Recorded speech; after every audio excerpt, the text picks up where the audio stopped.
मित्रों, राम राम, जय भारत। हाँ जी, जय भारत। मित्रों, आज बात हम शुरू करते हैं एक थोड़ा छोटी सी एक लाइटर नोट से। और वो कुछ ऐसे कि देखिए, टुडे आई एम 45।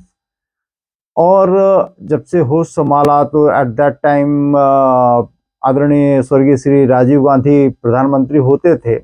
उनसे पहले जब होश संभाला, इस शब्द पे थोड़ा ध्यान दीजिएगा। Although it was known to me at that time, शायद 5 या 6 साल की उम्र रही होगी तब। तभी माता पिता और सबसे जाना था कि हमारी जो प्रधानमंत्री हैं वे स्वर्गीय श्रीमती इंदिरा गांधी हैं। एंड देन थोड़ा सा, और जब आदमी थोड़ा सा ग्रेजुअली ग्रो करता है तो उसको फिर किसी को बताना नहीं पड़ता है कि who is the prime minister, who is the president, और कुछ एक मंत्रियों के भी नाम आदमी को स्वमेव ही पता हो जाते हैं। खैर साहब, तो मैं प्राइम मिनिस्टर्स की बात इसलिए कर रहा हूं क्योंकि हमारे जो आदरणीय मोदी जी हैं, वैसे बाय द वे मैं भूल गया आप सबको थोड़ा अपने आप को इंट्रोड्यूस करना है इस खुशी में। एंड दैट इज कि नाउ वी आर ऑफिशियली भारतीय, है ना। तो इसी खुशी में भूल गया था, तो आप सभी से पुनः सबसे राम राम, जय भारत। मैं राजन पांडे आप सभी का बहुत स्वागत करता हूं आपके अपने ही यूट्यूब चैनल पर। मित्रों, यू नो फिर उसके बाद जो बात वहीं से शुरू करते हैं राजीव गांधी जी से। तो स्वर्गीय राजीव गांधी जी के बाद फिर वीपी सिंह साहब को देखा था। फिर आदरणीय स्वर्गीय श्री चंद्रशेखर सिंह जी को, एंड सो ऑन। फिर नरसिम्हा राव जी आए। नरसिम्हा राव जी के बाद फिर शायद है कि देवगौड़ा जी आए, गुजराल जी आए, स्वर्गीय श्री वाजपेयी जी आए। फिर मनमोहन सिंह जी का एक कार्यकाल, लंबा कार्यकाल देखा। एंड देन मोदी साहब का देख रहा हूं। तो ओवरऑल आप ऐसा कह सकते हैं कि 7 से 8 शायद है कि प्राइम मिनिस्टर्स का कार्यकाल मैंने देखा। बट मुझे मोदी साहब माफ करें। The most mysterious prime minister I have ever seen is mister Modi, no doubt. मतलब वे क्या करने वाले हैं शायद है कि उनके साय को भी नहीं पता होता होगा, उनकी परछाई को भी नहीं पता होता होगा कि जिससे उनका वजूद, परछाई का ही वजूद है, वो क्या कर, अगला कदम उनका क्या होगा। मैं बात कर रहा हूं साहब, जो आज एक नया धमाल उन्होंने, भारतीय मैं कहता हूं शायद कि इतिहास को जो बदल के रख देगा, उनके एक ऐसे कदम को जो उन्होंने आज देखिए शुरुआत किसने की। जयराम रमेश जी ने शुरुआत की। पता नहीं कहीं से उनको वो एक गैजेट पत्र मिला, और जिसमें राष्ट्रपति जी के नाम से वो गैजेट निकाला गया था, तो जिसमें प्रेसिडेंट ऑफ इंडिया की जगह प्रेसिडेंट ऑफ भारत ऐसा करके उन्होंने वो उसकी प्रति पाई और ट्विटर पे डाला। और चीजें उसके बाद इस तरह से पूरे भारत में कह लीजिए कि खासतौर पे जो एक शायद है कि अगर उनको सब इस वर्ग को एक दक्षिणपंथी वर्ग कह दिया जाए तो मुझे कोई अतिशयोक्ति नहीं होगी, क्योंकि उनकी नजर में ये सब जो भी भारत और भारतीय विरासत से प्रेम रखते हैं वे सब के सब दक्षिणपंथी हैं। तो खैर साहब, अभी हम उनकी बात नहीं करेंगे, हम बात करते हैं हमारे देश का, जो सच में जो कि देखिए कुछ अंग्रेजों के गुलाम, या जो एक्स जो ऐसा कह लीजिए ना कि दोस्त हु वेर एक्सीडेंटली इंडियंस और हिंदूज, तो जो उनका प्रेम था उस ब्रिटिश कल्चर को लेकर, और जिसकी मतलब पोस्ट इंडिपेंडेंस भी जो उनकी लेगेसी को आगे लेकर जाना चाहते थे, उन्हें बड़ा गुरेज था इस शब्द से, भारत से और भारत से जुड़ी हुई सारी प्रतीकों से, सारे आप कह लीजिए कि जो भी कुछ भारत से जुड़ा हुआ है, तो उससे उनका पता नहीं क्यों एक बड़ा ही द्वेष रहा है। देखिए, कॉन्स्टिट्यूशन के जो हमारा प्रेम्बल है, या कॉन्स्टिट्यूशन की जो हमारी जो जहां से भारत का शुरुआत ही होता है, वहां पर भी उन्होंने उसको इंडिया दैट इज भारत ऐसा कह के संबोधित किया था या लिखा। तो जो एक यह भारत को लेकर, भारत महज एक शब्द नहीं है, अगर आप सब मुझसे सहमत होंगे तो भारत महज एक शब्द नहीं है, अपितु एक पूरी उसके साथ भावनाएं जुड़ी हुई हैं और एक बहुत बड़े वर्ग की जुड़ी हुई है। परंतु देखिए साहब, एक बात आप सब एग्री करेंगे कि जो हमको पढ़ाया जाता है, जो हमको बताया जाता है, वो हमारे अवचेतन में कहीं इस प्रकार से एंग्रेव्ड हो जाता है, इस प्रकार से वह कह लीजिए कि छप जाता है कि सोच उसके आगे जा ही नहीं पाती है। हालांकि जो आपकी जड़ें हैं वे कहीं ना कहीं आपके मन को कुरेद रही होती हैं। तो भारत, इससे स्वमेव मैं अगर कहूं कि इस पूरे भारत देश के जो जनता है, वह एक जो अटैचमेंट भारत उद्बोधन करने से उनको अपने देश के प्रति आता है, वह इंडिया नाम से कभी मुझे तो कभी नहीं आया। जब मैं भारत कहता हूं तो मैं अवश्य कहता हूं कि मेरे अंदर एक even I am not able to describe that feeling that comes within, कि जब मैं भारत और भारतीय कहता हूं rather than India and Indian, तो यह मेरी अपनी एक मेरी ही नहीं, एक पूरे बहुत बड़े वर्ग की आप कह लीजिए कि भावना इससे जुड़ी हुई है। अब साहब, मोदी जी ने आज जिसको बोलते हैं मौके पे चौका मार देना, या इस चौके के लिए वो पहले से कोई लूज डिलीवरी की इंतजार कर रहे थे, और जैसे वो लूज डिलीवरी मिली, उन्होंने वो चौका क्या मारा, वो 8 बोल दीजिए, 12 बोल दीजिए, जो भी बोलना बोलिए, बट उन्होंने जोरदार तगड़ी हिट मारी, जो खासतौर पे कि इंडी नाम का जो एलियंस बना है, उनके जो घटक दल है ना, विपक्षी कह लीजिए, विपक्षियों की जो तथाकथित एकता बनी हुई है, आज बेचारे उनको कुछ सूझ ही नहीं रहा है कि मोदी जी के इस कदम का वे कैसे स्वीकार तो बड़ी दूर की बात है, प्रतिकार ही कैसे कर ले, उनको यही नहीं समझ में आ रहा है। क्योंकि अगर देखिए समर्थन कर दें वे कि हाँ हमें स्वीकार है, तो भाजपा की बल्ले बल्ले हो जाती है। प्रतिकार करते हैं तो वे देश विरोधी साउंड करेंगे, या कम से कम सनातन सभ्यता से जुड़ी बातों को लेकर एक तरह से उनके विरोधी नजर आएंगे। तो एक ऐसा उन्होंने चूहों के बीच में या मेढक के ग्रुप में एक ऐसा सांप छोड़ दिया है मोदी जी ने, कि बेचारों को ना भागते बन रहा है ना लड़ते बन रहा है। अगर देखिए, अगर आप उनकी बात करें, चलिए थोड़ी फॉर एग्जांपल, वैसे तो बहुत सारे ऐसे मैं नेताओं के ट्वीट्स और उनके जो वक्तव्य हैं बता सकता हूं, मतलब बड़े जो उसको कहते हैं टुच्चे के स्तर पे। हम बात करते हैं केजरीवाल की, है ना, जिसका मतलब कह लीजिए कि how low he will be stooping, कोई नहीं कह सकता। तो उसको तो इतना ज्यादा मिर्ची लग गई कि वो तो गद्दारी तक में आ गए कि ये देश के खिलाफ गद्दारी होगी अगर मोदी जी इसको नाम बदलते हैं। अब आप सबको तो पता ही है, 15 तारीख से, सॉरी 15 से ही है, या 15 से ही है शायद, कि हमारे जो भी स्पेशल संसद सत्र बुलाया गया है। पहले तो एक शिगुफा यह था कि शायद है कि जो अभी 5 स्टेट्स के चुनाव होने हैं उनके साथ ही शायद है कि लोकसभा चुनाव भी करा दिए जाएंगे। उन कयास वे अभी खत्म नहीं हुए हैं, खारिज नहीं हुए हैं, कि अभी आज एक नया शुरू हो गया है। तो देखिए साहब, ऐसा ये कयास तब तक चालू रहेंगे, हो सकता है मोदी जी कल कुछ और नया भी छोड़ दें, परसों और फिर कुछ नया छोड़ दें। तो till that time you keep on guessing कि what actually the reason is, कि यह जो संसद सत्र विशेष तौर पे बुलाया गया है, इसमें मोदी जी एक्चुअली करने क्या वाले हैं। परंतु वे जो भी कर रहे हैं, वह उसके साथ जो भारतीय जनमानस है अपने आप को बहुत जल्दी जोड़ लेता है, बहुत जल्दी। अगर बात वन नेशन वन इलेक्शन की करें तो सबकी भी यही ख्वाहिश है कि हाँ साहब ऐसे ही होना चाहिए।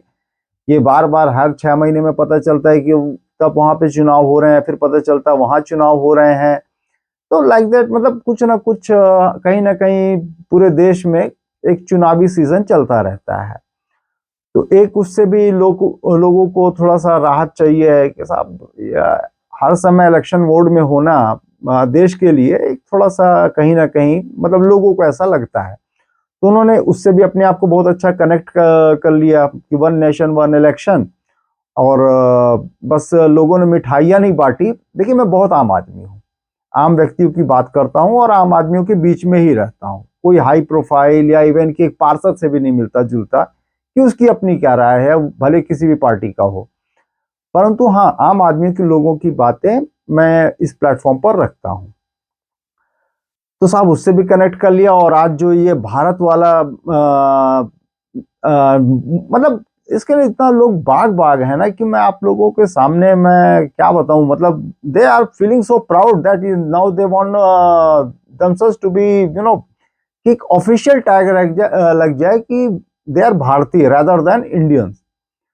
और वैसे अगर आप हिस्ट्री में जाएंगे तो फिर इंडिया शब्द कहाँ से आया, कैसे आया, वो है सब। देखिए मैं पहले भी अपने कुछ वीडियोस में मैंने बताया था आप सबके साथ जब संवाद कर रहा था कि जो हमारी हिस्ट्री इट इज डिस्टॉर्टेड।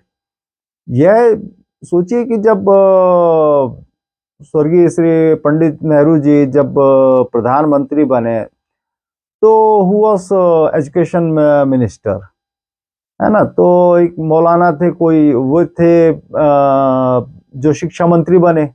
अब एक मौलाना शिक्षा मंत्री बनता है तो फिर अब आप सोच सकते हैं कि वो कैसी हिस्ट्री लिखी गई होगी और क्या कैसे उसमें सिलेबस ऐड किया गया होगा। I don't raise a question mark on anyone's wit, है ना। मैं किसी के विवेक पर और उस पर पूर्वाग्रह से ग्रसित होकर मैं कोई टिप्पणी नहीं करना चाहता। परंतु इतना तो मैं जानता हूं कि मुझे पूरा विश्वास है कि जो हमारी हिस्ट्री है, रियल हिस्ट्री है, तो वो डिस्टॉर्टेड है, ऐसा मेरे को पूरा पूरा विश्वास है। तो साहब देखिए एक अभी कोरोना टाइम पर जिस समय कोविड का समय चल रहा था तो रामायण सीरियल का एक पुनः प्रसारण किया गया। उसने नए आयाम अचीव किए in the history of television. जिस प्रकार से टीआरपी गई दूरदर्शन की, तो it was a revival of Doordarshan as well as a channel. तो साहब उसमें एक लव कुश जी का मैंने कांड वो जो एक एपिसोड देखा था, मैं एग्जैक्टली रिपीट नहीं कर पाऊंगा। जम्बू द्वीपे आयरवर्त लाइक दैट भारत खंडे। तो साहब मैं सच कहता हूँ, ऑल्दो लाइन मेरे को पहले भी कई बार सुन चुका था मैं, और मैं कई कथाओं में भी सुनता हूँ। जब भी कोई संकल्प लेता है तो जम्बू देश द्वीप का नाम आता है। तो हमारी जो सनातन सभ्यता है वह साहब आज की नहीं, वो पता नहीं कितने हजारों साल पुरानी है। और भारतवर्ष तो जम्बू द्वीप, आर्यवर्त, भारत खंड इस प्रकार से बुलाया ही गया, है ना। बीच में कुछ अंग्रेजों की नाजायज औलादे जो अंग्रेजों के जाने के बाद भी यहीं छूट गई। अब अनफॉर्चुनेटली हमको उनको भी we have to carry them on our shoulder. मैं खुद इंग्लिश में बोल रहा हूँ ताकि वो समझ सके कि मैं उनको ही उद्बोधित कर रहा हूँ, उनके लिए यही उद्बोधन है मेरा। क्या करूँ साहब, क्या होता है ना कि अगर आपको किसी गीदड़ को मारना है या किसी ऐसे जानवर को मारना तो उसकी गुफा में भी कभी कभी घुसना पड़ता है। तो थोड़ा सा खुद को भी मलिन होना पड़ता है। तो ठीक है साहब, we are carrying them on our shoulder. But 2009 के बाद से मैं सॉरी 2014 के बाद से ये बोझ थोड़ा थोड़ा कम होते जा रहा है। और मेरा ऐसा पूरा विश्वास है कि इनके जो ये क्या बोलते हैं उसको, ब्रिटिश को बरतानिया कुछ ऐसे कुछ भी बोलते हैं। खासतौर पे वो पाकिस्तानी न्यूज एंकर्स के मुंह से ज्यादातर सुना है मैंने, जब कभी वो एक लॉफ्टर शो जैसा देखा करता हूं मैं, ब्रिटानिया ऐसे करके कुछ बोलते हैं। खैर वो जो ब्रिटिश, मैं ब्रिटिश ही बोल देता हूँ। तो जो ब्रिटिशर्स के कुछ हार्डकोर फैंस हैं अभी भी भारत में जीवित हैं और हम लोग के सर पे बैठे हुए हैं, तो उनको हम लोग कैरी फॉरवर्ड कर रहे हैं कि ठीक है भाई, देखो हमको व्यक्तिगत उनसे कोई एलर्जी नहीं है, परंतु जो उनकी मेंटालिटी है उससे अवश्य हमको कोफ्त होती है कि वे आज भी वो गुलामी की जो निशानियां, they are so deeply attached to them कि मतलब कुछ भी अगर मोदी जी उस गुलामी की निशानी को खत्म करने के लिए कोई भी एक कदम उठाते हैं, सबसे ज्यादा मिर्ची इनको ही लगती है। चाहे फिर वो जयराम रमेश हो और एक उनकी पपेट बहुत ही, वैसे तो वो गाली वाली आंटी के नाम से ज्यादा जानी जाती है मीडिया में, उनको भी देखा मैंने जिस प्रकार से वे बड़े हिकारत भरे लफ्जों का, मैं कुछ उर्दू शब्द भी यूज करता हूँ, we are a secular country after all. तो हिकारत भरे शब्दों का वे इस्तेमाल कर रही थी मोदी जी के लिए। और ये इंडी नामक जो गठबंधन है ना, they call it as India, as India, या जबकि जो उनका इंडियन नेशनल डेमोक्रेटिक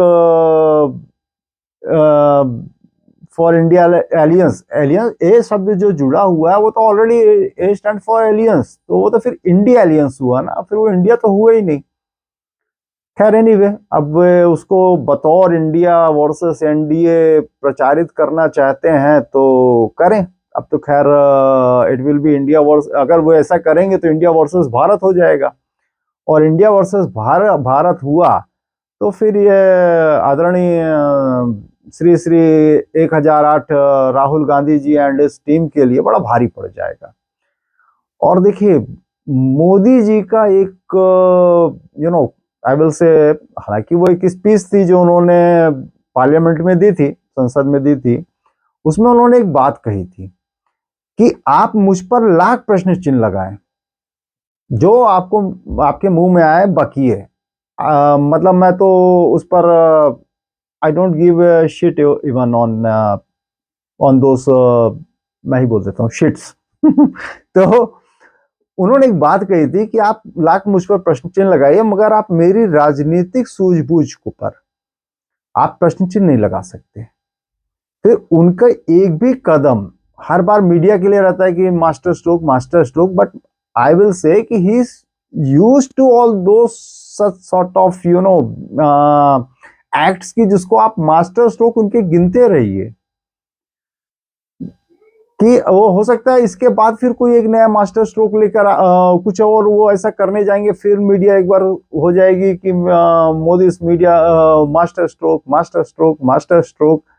अब एक मास्टर स्ट्रोक तो उन्होंने जबरदस्त खेला था, इससे भी जबरदस्त, और हम सनातनी उसके लिए उनके बहुत शुक्रगुजार हैं, बहुत धन्यवाद देते हैं उनको। जब चंद्रयान पे जो लैंडिंग हुई, चंद्रयान की जो हमारी सक्सेसफुल लैंडिंग हुई है ना, तो जिस पॉइंट पर वह उतरा उसको उन्होंने उसका नामकरण किया शिव शक्ति। साहब, we owe to mister Modi, thank you sir, thank you. Otherwise अगर वैसे होती नहीं, बट फिर भी मान लेते हैं कि अगर वो यूपीए की गवर्नमेंट होती लेड बाय कांग्रेस, तो बट ऑब्वियस था कि वह या तो राहुल पॉइंट होता, या तो प्रियंका पॉइंट होता, या हो सकता है कि सोनिया पॉइंट होता, या हो सकता है कि सोनिया राहुल प्रियंका पॉइंट होता। थैंक यू मिस्टर मोदी, बहुत हम आपके सच में शुक्रगुजार हैं कि आपने जो वो किया, और I don't know how many thanks we will have to forward it to you. Thank you. और हाँ जी, तो एक मैं बात जरूर फिर से कहना चाहूंगा कि अगर मोदी साहब ने अगर इसको यह जो आज का बिल्कुल हॉट केक बनाया भारत, है ना, जिसको हमारे कांग्रेसी India that is Bharat, a union of states से उद्बोधन करते हैं, तो now they will have to stick to only Bharat. अगर मोदी साहब इसको सच में ऑफिशियली आधिकारिक तौर पे देश को, हमारे देश को, मैं क्या, बहुत छोटा, इवन कि मैं इसे पृथ्वी का स्वर्ग ही कहूँ ना, तो भी बड़ा छोटी संज्ञा लगती है। ऑफिशियली भी अगर वे इसे भारत कर देते हैं, जो अभी तो देखिए एक कयास ही है ना, कि शायद है कि हम ऑफिशियली हो जाएंगे, बट हाँ, we are so filled with enthusiasm and कि ये होगा। अब रही बात जो दूसरे वामी कामी कांग्रेस और जो विपक्षी दल हैं, वे अपनी गति से जिस गति को प्राप्त होने जा रहे हैं, I don't think they will last for next even a decade.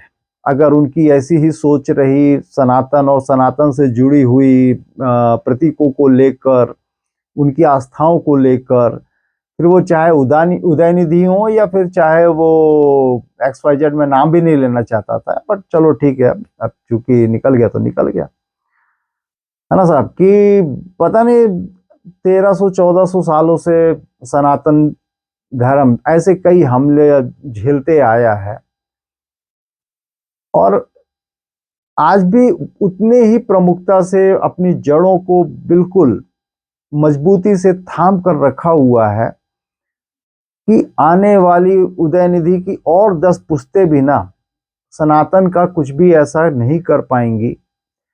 अगर मैं बहुत मतलब ये सब बातें करना बड़ा ओछापन लगता है, परंतु मजबूरी है, जवाब भी देना पड़ता है कि साहब आपके जो मैं एक छोटा सा एग्जांपल दे देता हूँ, चलिए बात को मैं नेगेटिव मोड पे नहीं खत्म करना चाहता, फिर भी एक हमारा पड़ोसी मुल्क है, हम ही से पैदा हुआ है, वो है पाकिस्तान।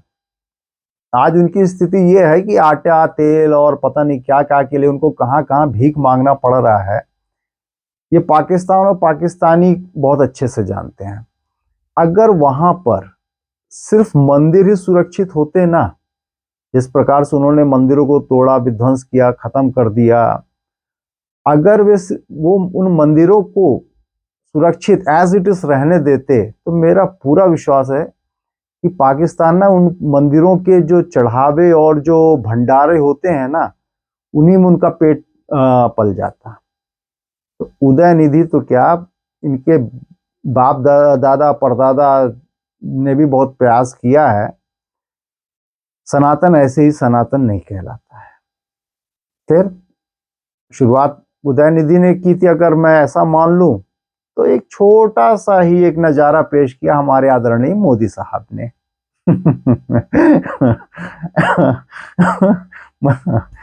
तो चलिए साहब, आज के लिए हम थोड़ा विराम लेते हैं। तो एक बार मेरे साथ सबको ही फिर से बोलिए और कमेंट पे जरूर बताइएगा कैसा लगा आपको सभी को संवाद। और मेरे साथ हाँ, कमेंट पे एक चीज जरूर लिखिएगा, जय भारत जय सनातन। सो मित्रों, राम राम, जय भारत जय सनातन।